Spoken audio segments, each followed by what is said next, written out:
Guys, what's up? It's me, Wesley, and I will be doing an unboxing today for the Nano 6-axis gyro drone. Now, as you can tell, this is a miniature drone, and I got this from Fry's for $20. I'm going to be unboxing it and giving you a review on it. As you can tell, I also already unboxed it. I bought it yesterday and tried it out, and I'm really liking it so far. On the side of the box, you have the contents that come in the package, which are actually really good. You have the quadcopter, the controller. You have 4 extra blades or propellers, which is really good, just in case something happens to 1 or 2 of them. And overall, the packaging is really nice. So we're going to start off with the instruction manual that comes in the box. And the instruction manual isn't the greatest. I mean, it's basic. It tells you how to work the drone. It tells you how to charge the drone. But a lot of the instructions are poorly written, and honestly, there's a lot of errors in bad English. And I'll give an example of that right now. Let's just say we're reading about flight control, and this is a line trying to explain how to move up and down with the drone. When move throttle stick up or down, then UFO flying up or down at the same time. That makes no sense. And honestly, I think either somebody wrote this with bad English or they just rushed the instructions. But it's basic instructions. It's not too hard to understand once you get the hang of the drone. It took me about a day, and I still need to learn more about it. But instruction-wise, it comes with basic instructions. And yeah. Okay, the drone also comes with a USB charger. And another thing I wish they would have included was a second charger, because this is no ordinary USB. You have to buy one of these at an electronics store. As you can tell, this plugs into the battery, and a regular USB will not work for this drone. When the drone is done charging, this part of the USB will light red. And so the only issue is you have to charge both the controller and the drone. Usually the controller has better battery, so you want to charge as much, but the drone you have to charge pretty frequently. It only has a 6 to 8 battery life, and then you have to recharge. Plus the drone takes 45 minutes to fully charge, and the controller takes around that also. So in total, you could be charging this for 80 minutes before you use it again. Luckily, I haven't had to charge a controller a lot, but let's get into the drone itself. Here is the drone, which is really nice. The colors are cool. It's orange and black, and it's small and lightweight. It's not one of those really big, heavy drones.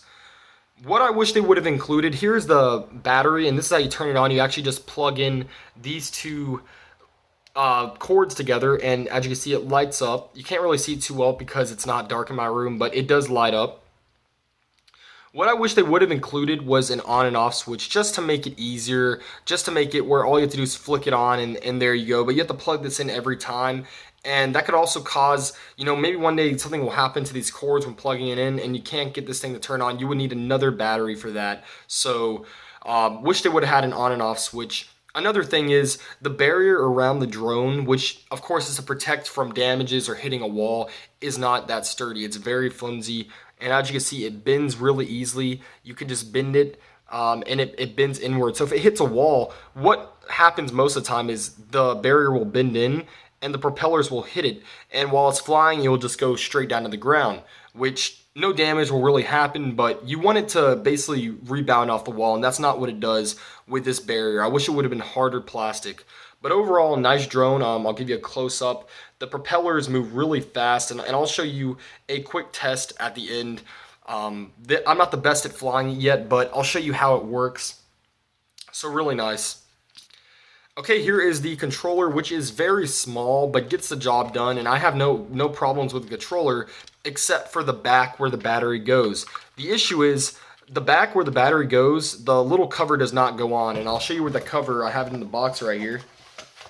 It's literally impossible to get this cover back on because there's not enough room, unless you try to squish it as much as possible, to put the battery in and the cover on at the same time. As you can see, it's hard. It's really hard, and I've only got this on successfully once.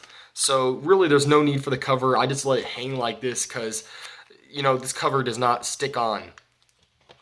Overall, you have some really nice controls, and what I do like about the left joystick is if you want to leave it gliding midair by itself, you can just, the joystick sticks, so you could push it all the way up, and there you go. It can go by itself. It's kind of like an autopilot mode.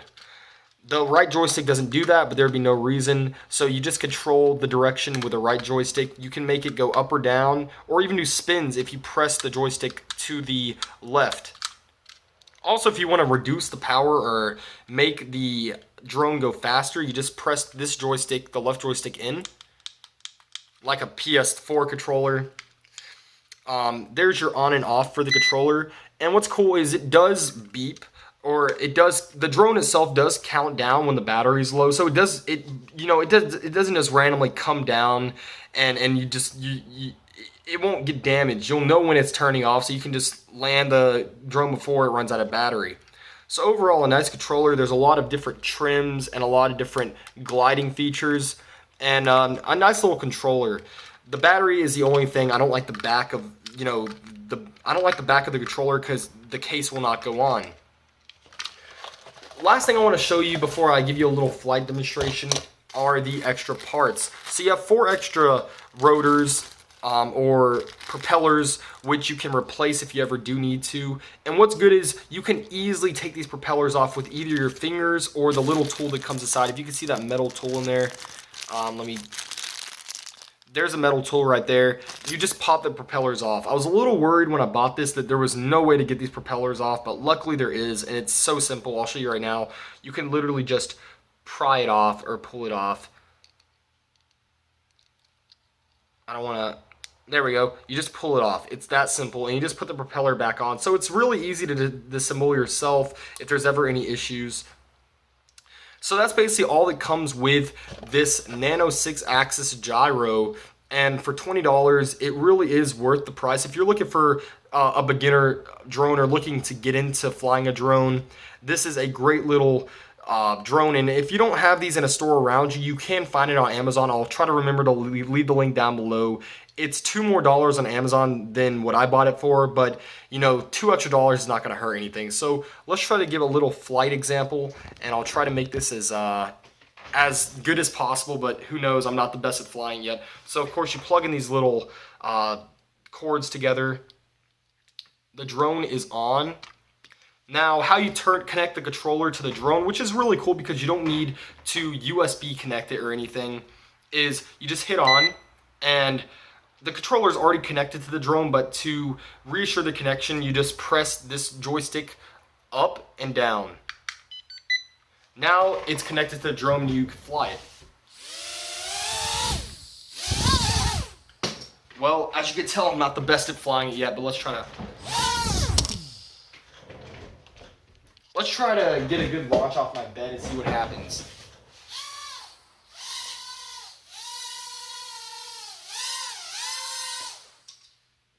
Not bad, guys, not bad at all. If you can see that good with a camera.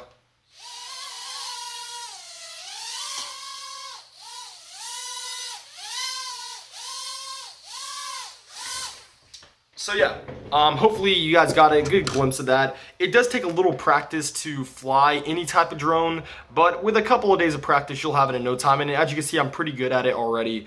But would I suggest buying this drone? If you're looking for a beginner drone or looking to get into drones, like I said, I would highly suggest buying this. And $20 is not a lot. It's a fast little drone. It moves very slick, and it really is good. The only couple of complaints I have is, one, the battery charge is not great on it.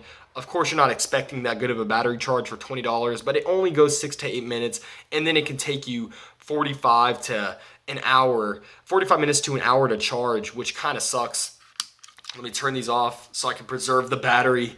The battery's so bad. But also, the controller back does not stay on, so you might just have it hanging out like this, and it looks stupid, but whatever works. And the last complaint I would have about this is they don't include 2 USBs. They only include 1, which is kind of stupid because you have to charge both of them. You can't charge them consecutively. You have to charge them one after another, so it can take you longer to charge than it should. But I hope you guys enjoyed, and what would I give this drone? I would give it a 7.5 out of 10. Overall, it's a nice little drone to fly. It is missing some things. It is a little cheap on the barrier and the plastic, but it's a fun little drone to fly, and it's definitely worth it. I'll try to leave the link down below, and I'll see you guys later. Hope you enjoyed this video. Bye.